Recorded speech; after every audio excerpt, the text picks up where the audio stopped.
Ayan, nandito po tayo ngayon sa bahay ni Father Corsi Legaspi. Dati po siyang priest sa amin sa Our Lady of Fatima Parish, yung pinakaluma pa noon na simbahan. Ako yung isa sa mga first choir na Somos. Ito po ngayon, live tayo ngayon dito sa kay Father Corsi Legaspi, the healing priest. Father, paano po nag-start kayo mag-healing? Kasi naalala ko po nung kayo pa po yung parin doon sa Our Lady of Fatima. Tapos ako, isa po ako sa mga choir nyo. Tapos galante kayo, nagpapaano kayo nun, bowling, swimming. Naalala ko. Generous lang. Generous, very generous nga po si Father. At paano po nangyari, nagkaroon po kayo ng healing hands?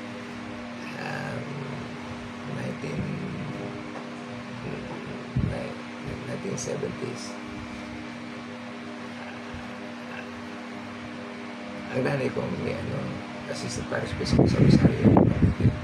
Nanay ko nagkaroon ng cancer of the lungs. Of the lungs? Kasi nag-integrate mo siya. Iba cigarette yung matatanda. Oh, yung tabako po? Hindi. Ay, yung ninunguya? Hindi. Okay. Yung mga pagtanggol na iba na. Okay. Kulay brown po yan? White? Hindi. White. White, okay. Hindi mo inabot. Okay po. Kasi nag-integrate siya. Tapos hanggang may naramdaman siya kakaiba sa katawan niya. Dinala sa ospital. Nakita na meron siyang cancer. Yung stage almost 4. Almost 4. So, ganyan mo siya, pero ginawa na doktor yung kaya niya. Kaya wala na talaga. Yung sinabihan niya ng doktor, ako, na lang, yun yun, that is a comfortable situation. Bigyan natin sila painkiller. Kasi hindi magagaling eh. Hindi gagaling. So, binigyan ako ng painkiller. At yung reseta. Tapos, inuwi na. Kahit inuwi nyo na kasi magagasan namin ang pera. Wala naman papunguhan. Assistant ako sa Rosario. Noong gabi, sabi nung matandang pare, kung naiwisin namin dyan sa bahay nyo, dito na lang sa dokumento, pagkain mo niya para sa kanya at saka yung mayaya niya.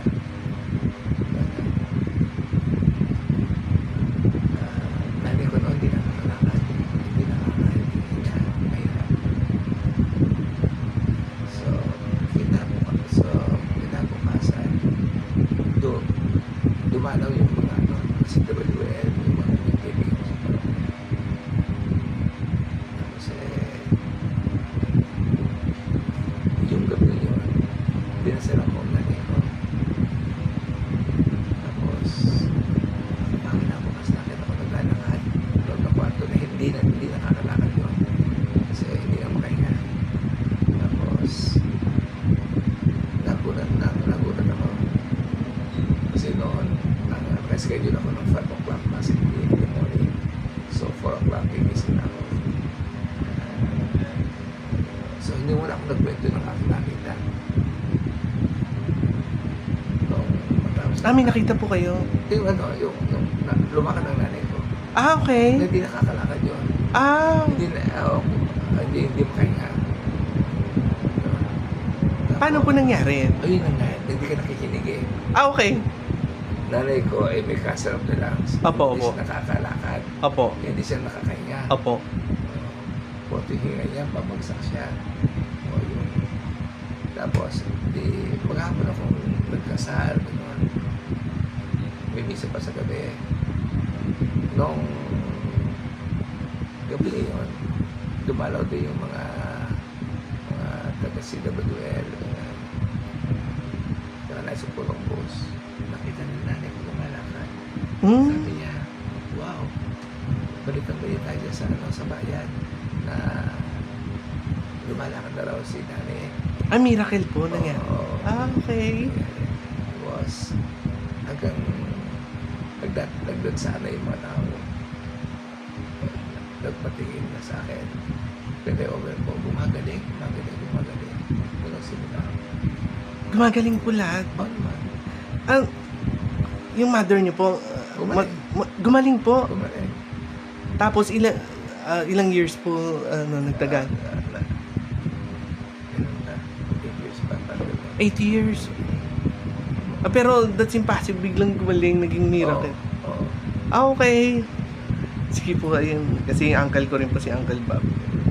Ayun. Bukas po pupunta kami. Sige. I'm glad na kita ko kayo ulit. Ang tagal na yun. Mga 20 plus years. Kayo nila. Ang bilis ng panahon. Sige, bukas. Sa ano? Sa linggo. Ano po message niyo sa ating mga kapwa kabitenyo? Abay, magpakapit sila. Opo. May mga nakita po po kayong mga, halimbawa, yung... Kung pinakita ko, ako nagkukwento. Okay. Kasi maraming bagay ang ano eh. Questionable. Yung hindi mo... Kasi pag nagkwento ako, nakita ko. Tapos, huhusgahan ako ng tao mula doon. Malimit po na ano, kasi hindi nila nakikita. Hindi. Ayun. Kasi hindi nakikita yung mga yun. Opo, kasi kaya hindi sila naniniwala. Pero ako pa nakakita rin. Oo, malimit po. Transparent. Ayun. Pero ako po maniniwala, Father Corsi. Kilala ko kayo simula bata pa ako. Oo nga. Saan nakatira? Dito po ngayon sa may Gentry. Pero dito po ako lumaki sa Kawit. Pero, yung magkasama po tayo nung teenager pa ako. Di ba nakata po tayo sa mga wedding, tapos doon po sa old church ng Binakayan. Ayun po, lagi tayo nandoon, tapos lagi niya kami tinitreat sa mga magagandang places. Bowling nga, nung isang beses ni-rent niyo yung buong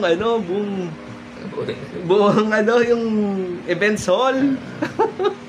Tapos minsan kumakanta tayo sa kasal, kayo yung nagkakasal doon sa bago kasama kami buong Somos Square ng Binakayan Old Church. Libre kain. Opo, lahat libre nyo. Tapos nagpatayo kayo, nagsimula niyang Our Lady of Fatima Church eh. Naalala ko, nag-donate pa kayo ng 1 million ng pera nyo. Hindi ko makalimutan yun eh. Kayo one of the best priests na dito sa Kawit, Binakayan.